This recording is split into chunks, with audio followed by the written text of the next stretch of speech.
Hello friends, yours most welcome on my channel Biological Fact. Today I am going to start a topic which is related to bacteria. My topic is bacteria name, disease, affected organ and symptoms.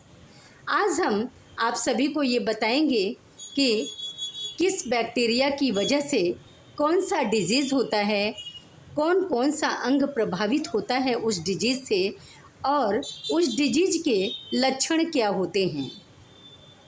Show bacteria name, bacteria से होने वाले disease and उस bacteria के कारण disease के कारण अंगों पे लक्षण, अफेक्टेड आर्गन्स कौन से अंग प्रभावित हो रहे हैं एंड सिम्पटम्स और उसके लक्षण। तो आज इन सभी के बारे में हम डिटेल से बात करने जा रहे हैं आप सभी के समक्ष। जानिएगा, इस पॉइंट को बहुत ही इम्पॉर्टेंट है और बैक्टीरियल नेम पूछे जाते हैं, इसलिए ये बैक्टीरियल नेम की दृष्टि से काफ़ी इम्पॉर्टेंट है बैक्टीरिया के चैप्टर में। आइए देखते हैं, ज़्यादा लेट न करते हुए स्टार्ट करते हैं अपने इस टॉपिक को। Bacteria name, diseases, affected organ and symptoms. तो सबसे पहले हम बात करेंगे बैक्टीरिया की, डिप्थीरिया की बैक्टीरिया की। ये बैक्टीरिया है कोरिनेबैक्टीरियम डिप्थीरी। बैक्टीरिया का नेम है कोरिनेबैक्टीरियम डिप्थीरी और ये बैक्टीरिया काज करता है एक डिजीज़ जिसका नेम है डिप्थीरिया।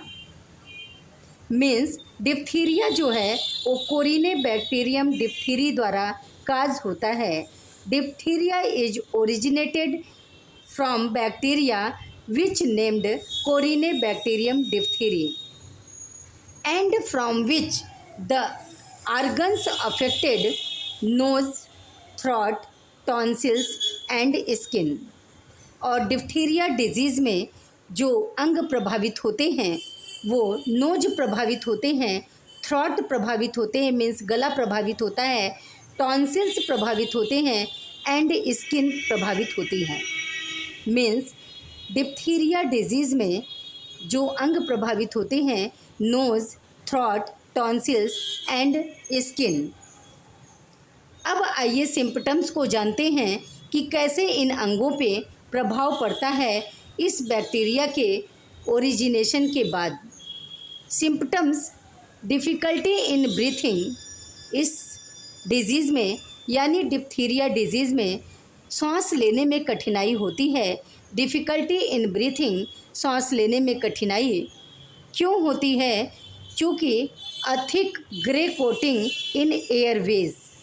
हमारे जो रिस्पायरेटरी सिस्टम है उसके अंदर जो होता है ब्रांक्यूल्स पाया जाता है, उसके अंदर ग्रे कलर की एक ऐसी कोटिंग हो जाती है। मीन्स हमारे एयरवेज में ग्रे कलर की एक मोटी कोटिंग हो जाती है जिसे हम एक स्यूडो मेम्ब्रेन की तरह कह सकते हैं कि एक स्यूडो मेम्ब्रेन ओरिजिनेट हो जाता है जो कि एक थिक होता है, मोटा होता है। वो झिल्ली जो है मोटी होती है, ग्रे कलर की कोटिंग पाई जाती है एयरवेज में, जिसके कारण हमारी श्वसन प्रणाली में इस प्रकार से ग्रे कलर की कोटिंग एक मोटी लेयर पाई जाती है जो स्यूडो मेम्ब्रेन कहलाती है। इसी स्यूडो मेम्ब्रेन के कारण हमें सांस लेने में कठिनाई होती है, ब्रीथिंग प्रॉब्लम क्रिएट होते हैं। सोर थ्रोट, गले में जो है घाव हो जाता है। माइल्ड फीवर, इसमें जो है फीवर होता है, डिप्थीरिया में फीवर भी होता है एंड वीकनेस और कमज़ोरी भी लगती है। So diphtheria, in diphtheria symptoms, difficulty in breathing and a thick grey coating in airways, sore throat, mild fever, weakness. Means diphtheria के केस में हमें ब्रीथिंग में प्रॉब्लम्स क्रिएट होता है क्योंकि एक थिक ग्रे कोटिंग हो जाती है हमारे वेज में, जिसके कारण हमें सांस लेने में कठिनाई होती है, गले में घाव हो जाता है और ये जो है माइल्ड फीवर इसमें रहता है और इसमें वीकनेस भी लगती है। और ज़्यादातर डिप्थीरिया जो है वो छोटे बच्चों में काज होता है, बड़ों में भी डिप्थीरिया डिजीज हो सकता है, लेकिन डिप्थीरिया डिजीज़ का जिसने भी वैक्सीनेशन नहीं कराया है जैसे छोटे बच्चों में लोग डिप्थीरिया का वैक्सीन लगवाते हैं। अगर डिप्थीरिया का वैक्सीन जिस बच्चे में नहीं लगा होता है तो डिप्थीरिया काज करने के चांसेस उसमें बहुत ज़्यादा होते हैं। और ये डिजीज़ जो है एंटीबायोटिक्स के द्वारा ट्रीट किया जा सकता है। और इस डिप्थीरिया डिजीज़ में वैक्सीनेशन करवाना बहुत ही आवश्यक होता है डिजीज़ के काज होने से पहले, मीन्स कोरिने बैक्टीरियम डिप्थीरी के संक्रमण से पहले, ये नहीं कि संक्रमण के बाद, क्योंकि संक्रमण के बाद तो एंटीबायोटिक्स ही एकमात्र बचता है। संक्रमण के पहले अगर आप वैक्सीनेशन करवा लेते हो डिप्थीरिया की, उसमें डीपीटी का टीका होता है, डीपीटी वैक्सीनेशन होता है, जिस डीपीटी वैक्सीनेशन के द्वारा आप इस डिजीज़ से, मीन्स डिप्थीरिया से बच सकते हो। आइए अब बात करते हैं सेकेंड बैक्टीरिया नेम की, जिसका नेम है माइकोबैक्टीरियम लेप्री। माइकोबैक्टीरियम लेप्री जो है एक ऐसा बैक्टीरिया है जो लेप्रोसी कॉज करता है। Means Mycobacterium leprae caused leprosy disease in body, which is also known as Hansen's disease. Leprosy disease को हैंसन्स डिजीज़ भी कहते हैं। इन हिंदी इसे कुष्ठ रोग भी कहते हैं। इसमें बॉडी में आप देखेंगे तो इसके सिंपल से सिम्पटम्स ये देखे जाते हैं। मीन्स ये डिजीज़ जो है काफ़ी क्रॉनिक हो सकती है। मीन्स स्टार्टिंग में आप देखेंगे तो स्किन पर जो है वाइट कलर के या येलो कलर के चकत्ते पड़ जाते हैं। So mycobacterium leprae caused a disease leprosy, जिसे लेप्रोसी को हैंसेंस डिजीज़ भी कहते हैं। तो कभी कभी एग्ज़ाम में लेप्रोसी न देके हैंसेंस डिजीज़ के बारे में देकर बैक्टीरिया का नेम पूछा जाता है, तो आप इसे समझेंगे कि हैंसेंस डिजीज और लेप्रोसी का जो बैक्टीरियल नेम है वो है माइकोबैक्टीरियम लेप्री। तो आइए देखते हैं इससे अफेक्टेड आर्गन कौन कौन से अंग इससे प्रभावित होते हैं माइकोबैक्टीरियम से। तो सबसे ज़्यादा स्किन प्रभावित होता है लेप्रोसी में, कुष्ठ रोग में सबसे ज़्यादा स्किन प्रभावित होता है और पेरीफेरल नर्व्स प्रभावित होती हैं और आइस प्रभावित होते हैं। मीन्स स्किन पे आप देखेंगे तो मीन्स स्किन पर देखकर इसके लक्षण को क्लियर पहचाना जा सकता है। यहाँ पे अफेक्टेड आर्गन में skin, peripheral nerves and ice, ये अफेक्टेड आर्गन है जो माइकोबैक्टीरियम लेप्री से क्रिएट होते हैं हमारे अंगों पर। तो ये क्या काज करते हैं, आइए देखते हैं कि लेप्रोसी के सिम्पटम्स क्या हैं। लेप्रोसी के सिम्पटम्स मीन्स इसके लक्षण क्या है, कुष्ठ रोग और लेप्रोसी और हैंसेंस डिजीज के लक्षण क्या हैं। ड्राई स्किन, इसमें जो त्वचा का वो होता है, त्वचा जो है, त्वचा में सूखापन रहता है, मीन्स ड्राइनेस होती है स्किन पर। Hair loss from eyebrows and eye lashes, इसमें जो है लेप्रोसी डिजीज में हेयर लॉस भी होती है, हेड पर भी हेयर लॉस होता है, कभी कभी पार्शियल एंड कभी कभी ज़्यादा हेयर लॉस भी हो सकता है। And hair loss from eyebrows and eye lashes, आप देखेंगे तो ऐसे लोगों के आईब्रोज पे और आई लैसेस जो होते हैं उस पर जो है धीरे धीरे हेयर की कमी होने लगती है। कभी कभी हेयर पूरी तरह से गायब भी हो सकते हैं ज़्यादा क्रॉनिक होने पर। तो dry skin, hair loss from eyebrows and eyelashes और आईब्रोज पे हेयर लॉस हो जाता है। नंबनेस, और सबसे ज़्यादा इसमें प्रॉब्लम होती है कि इसमें नंबनेस बना रहता है, क्योंकि ये जो है अफेक्टेड आर्गन पेरीफेरल नर्व्स है। मीन्स ये पेरीफेरल नर्व्स को नुकसान पहुंचाता है। पेरीफेरल नर्व्स ऐसे नर्व्स होते हैं जो हमारे ब्रेन और हमारे बैकबोन से जुड़े हुए नर्व्स होते हैं। ये ब्रेन के नर्व्स होते हैं जो ब्रेन से लेकर स्पाइनल कार्ड तक जाते हैं। तो इस प्रकार से ये नर्व्स हमारे प्रभावित होते हैं, जिसके कारण बॉडी में सिम्पटम्स आता है नंबनेस का। नंबनेस मीन्स होता है संवेदन शून्यता।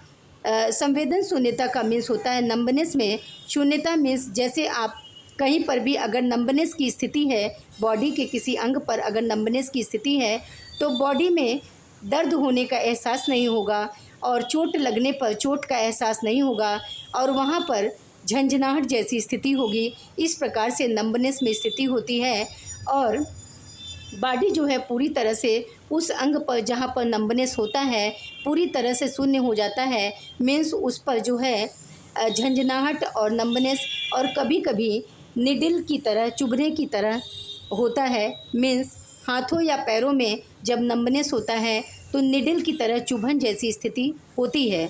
तो इस प्रकार से माइकोबैक्टीरियम लेप्री के द्वारा जो लेप्रासी डिजीज होता है उसमें ड्राई स्किन होती है, हेयर लॉस होता है आईब्रोज और आईलैशेस पे और नंबनेस की स्थिति बनी रहती है। आइए जानते हैं अब थर्ड डिजीज़ के बारे में। थर्ड डिजीज़ बैक्टीरिया नेम है यर्सीनिया पेस्ट्रिस। यर्सीनिया पेस्ट्रिस और यर्सीनिया पेस्ट्रिस बैक्टीरिया के द्वारा जो डिजीज़ काज होता है वो है प्लेग। तो प्लेग में 3 कंडीशंस पाई जाती हैं। फर्स्ट होता है ब्यूबोनिक प्लेग। फर्स्ट होता है ब्यूबोनिक प्लेग। ब्यूबोनिक प्लेग जो होता है वो लिम्फ नोड को प्रभावित करता है। Means yersinia pestis caused a disease called as plague in which first bubonic plague and second septicaemic plague and third plague in which plague lymph nodes are affected। Means bubonic plague में lymph node या लसिका ग्रंथियाँ प्रभावित होती हैं।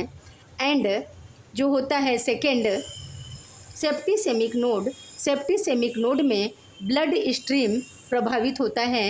Means body के अंदर जो blood की धारा बहती है उसमें वो ब्लड स्ट्रीम ब्लड की धारा प्रभावित होती है। और एक होता है न्यूमोनिक प्लेग। हमने आपको 2 बताया, सेप्टिसेमिक प्लेग, ब्यूबोनिक प्लेग और एक होता है न्यूमोनिक प्लेग। न्यूमोनिक प्लेग जो होता है वो लंग्स को प्रभावित करता है।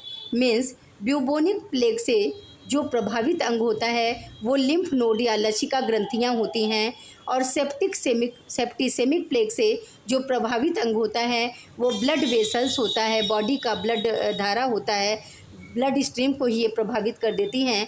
और जो न्यूमोनिक प्लेग होता है उसमें लंग्स या फेफड़े जो हैं प्रभावित होते हैं। तो प्लेग में क्या क्या सिम्पटम्स होते हैं? Sudden high fever. प्लेग में अचानक जो है तेज फीवर होता है, हेडेक सिरदर्द बना रहता है, पेनफुल्ली स्वेलन टेंडर लिम्फ नोड। और लिम्फ नोड जो होते हैं लसिका ग्रंथियाँ जो होती हैं उसमें तनाव बना रहता है और इसमें स्वेलिंग रहता है, दर्द रहता है, स्वेलिंग रहता है। लिम्फ नोड में दर्द रहता है, बॉडी में दर्द अनुभूति होगी और लसिका ग्रंथियों में स्वेलिंग बना रहता है।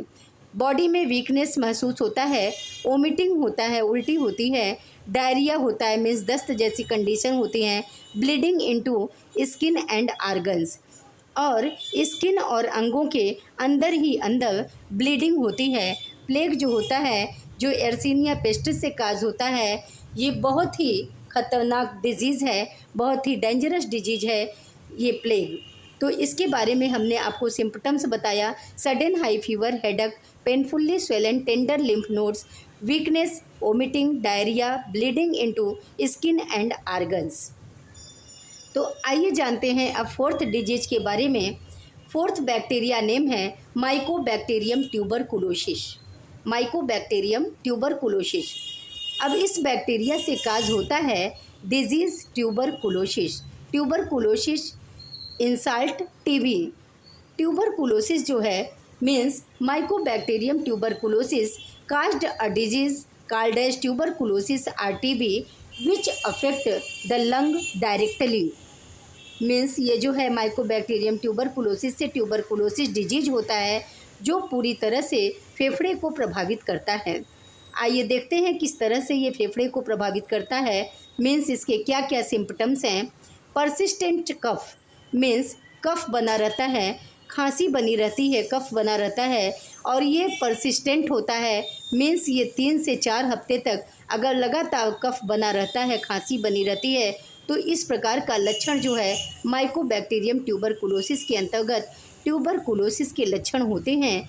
इसमें चेस्ट पेन होता है, मीन्स चेस्ट में दर्द होता है, कफिंग अप ब्लड, इसमें कफ के साथ ब्लड आता है। ट्यूबरकुलोसिस में कफ के साथ ब्लड आता है, फीवर होता है एंड स्वेट्स, और नाइट में जो होता है, रात में जो होता है, पसीना होता है, स्वेटिंग होती है। तो इस प्रकार से लक्षण होते हैं टीबी के बैक्टीरियाज के, मीन्स माइकोबैक्टीरियम ट्यूबरकुलोसिस में ये लक्षण देखने को मिलते हैं। आइए बात करते हैं नेक्स्ट क्लास्ट्रीडियम टिटेनी बैक्टीरिया की। Clostridium tetani bacteria is caused a disease called as tetanus which is also known as lock jaw disease. Tetanus जो है क्लास्ट्रीडियम टिटेनी बैक्टीरिया के द्वारा बॉडी में कॉज होता है। टिटेनस को कहते हैं लॉक जॉ डिजीज़, क्योंकि ये जोड़ों को पूरी तरह से जाम कर लेता है, जोड़ों को भी नुकसान पहुंचाता है। इस वजह से इसे लॉक जॉ डिजीज़ भी कहते हैं टिटेनस को। और टिटेनस जो है अफेक्टेड अंग इसमें है नर्वस सिस्टम एंड मसल्स। ये जो है टिटेनस नर्वस सिस्टम मीन्स पूरे ब्रेन के सिस्टम को और मसल्स को, मांसपेशियों को नुकसान पहुंचाता है। इसमें सिम्पटम्स है मसल्स स्टिफनेस, मांसपेशियों में तनाव बना रहता है, डिफ़िकल्टी इन स्वेलोइंग, निगलने में कठिनाई होती है, फीवर एक्सेट्रा, और बुखार बना रहता है, फीवर बना रहता है। इस प्रकार से कई सारे लक्षण जो है टिटेनस के अंतर्गत आते हैं। तो इस प्रकार से दोस्तों क्लास्ट्रीडियम टिटेनस के बारे में आपने जाना एंड आपने आज 5 बैक्टीरियाज के बारे में जाना। Corynebacterium diphtheriae, mycobacterium leprae, yersinia pestis, mycobacterium tuberculosis and clostridium tetani. So दोस्तों आपको क्लास कैसी लगी बताइएगा ज़रूर, और अगर आपको क्लास पसंद आई हो तो प्लीज़ हमारे क्लास को लाइक, सब्सक्राइब और शेयर करना न भूलें। फिर मिलेंगे कल, तब तक के लिए thank you, bye bye, take care, have a great day.